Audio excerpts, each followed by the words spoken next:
तो चलिए दोस्तों हम लोग आगे बढ़ते हैं। और कंट्रोलर ऐड किया है मैंने स्टूडेंट नाम में ही। स्टूडेंट नाम का मैं प्रोजेक्ट बना रहा हूँ। ये रहा मेरा कोर स्टूडेंट एप्लीकेशन नाम का। उसमें मैंने कंट्रोलर को ऐड कर लिया है। अभी तक आपने प्रीवियस वीडियो में जितना देखा है उसके आगे हम बढ़ रहे हैं। कंट्रोलर को ऐड करते ही मैंने नाम रखा है स्टूडेंट कंट्रोलर, और उसके बाद बाय डिफ़ॉल्ट आपको ये एक्शन एक्शन रिजल्ट आया रहता है इंडेक्स टाइप का, उसको मैंने ऐड स्टूडेंट कर लिया। मोटी मोटा बात यहाँ पर ये समझना है, इतने लाइन ऑफ कोड को हम लोग को समझना है कि ये क्या है।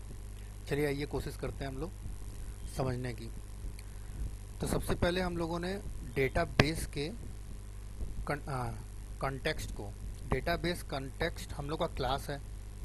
ये देखिए, ये क्लास हम लोगों ने बनाया था। उसी का इस क्लास का वेरिएबल यहाँ पे हम लोगों ने बना लिया अंडरस्कोर डीबी, जो कि रीड ओनली टाइप का है। रीड ओनली टाइप का मतलब है कि जब भी ये यूज़ में आएगा मेरा ये अंडरस्कोर डीबी, तो उसका मेमोरी एलोकेट होगा, और जैसे ही वो काम इसका ख़त्म हो जाएगा तो ये फ्री हो जाएगा। इसलिए हम लोगों ने रीड ओनली बना लिया है। ठीक है, अब आगे समझते हैं हम लोग ये क्या किया है हम लोगों ने। इतना लाइन ऑफ कोड इसमें क्या किया है, स्टूडेंट कंट्रोलर नाम का ये जो क्लास आपको दिख रहा है, ये इसका हम लोगों ने कंस्ट्रक्टर बनाया है। कंस्ट्रक्टर बनाया है, और कंस्ट्रक्टर है कौन सा, ये एक्सप्लिसिट कंस्ट्रक्टर है प्रोग्रामर के थ्रू, यानी मैंने बनाया है। इसके अंदर हम लोगों ने पैरामीटर क्या दिया हुआ है, कंटेक्स्ट, जो कि किस टाइप का है, डेटाबेस कंटेक्स्ट, यानी इस क्लास के टाइप का है। एक क्लास ये जो है डेटाबेस कंटेक्स्ट जो है, ये यूज़र डिफाइंड क्लास, एक क्लास भी तो यूज़र डिफाइंड डेटा टाइप होता है ना, तो उसी टाइप का हम लोगों ने इसके अंदर कंस्ट्रक्टर में ये पैरामीटर पास कर दिया है।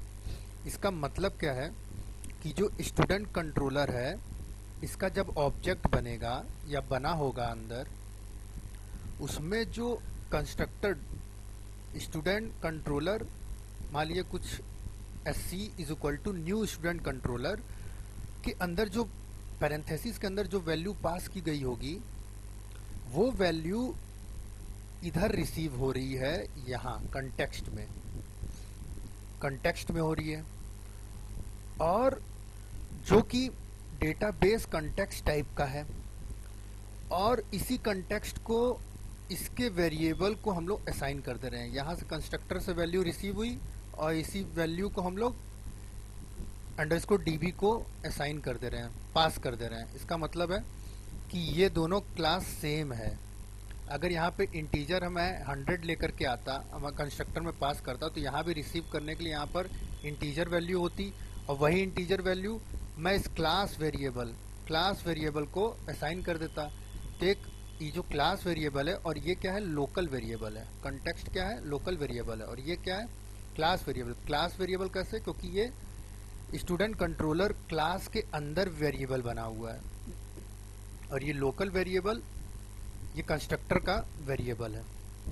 ठीक है, तो जो वैल्यू यहाँ पर आई है, वही वैल्यू हम लोग इस क्लास वेरिएबल को हम लोग असाइन कर दे रहे हैं यहाँ से। क्लास वेरिएबल मतलब ये रहा वेरिएबल, ये रहा क्लास, ये रहा वेरिएबल। इसी वेरिएबल को हम लोग कंटेक्स्ट से असाइन कर दे रहे हैं, यानी कि यहाँ जो वैल्यू आई होगी, स्टूडेंट कंट्रोलर न्यू करके जो ऑब्जेक्ट बना होगा, जो कंस्ट्रक्टर में डेटा पास हुआ होगा, जो भी वैल्यू पास हुई होगी, वो कंटेक्स्ट में आ रही है। कंटेक्स्ट में आने के बाद इस वेरिएबल को हम लोग असाइन कर दे रहे हैं डेटाबेस कंटेक्स्ट टाइप का जो वेरिएबल है। क्यों रिसीव हो पा रहा है, क्योंकि ये डेटाबेस कंटेक्स्ट टाइप का ही वैल्यू हम लोग रिसीव भी कर रहे हैं यहाँ पर, और इसलिए इसको असाइन कर पा रहे हैं। ठीक है दोस्तों, अब हम लोग आगे देखेंगे कि ये क्यों करते हैं, कैसे करते हैं, मैं आगे देखूंगा और समझाने की कोशिश करूंगा आपको। ठीक है दोस्तों, चलिए नेक्स्ट क्लास में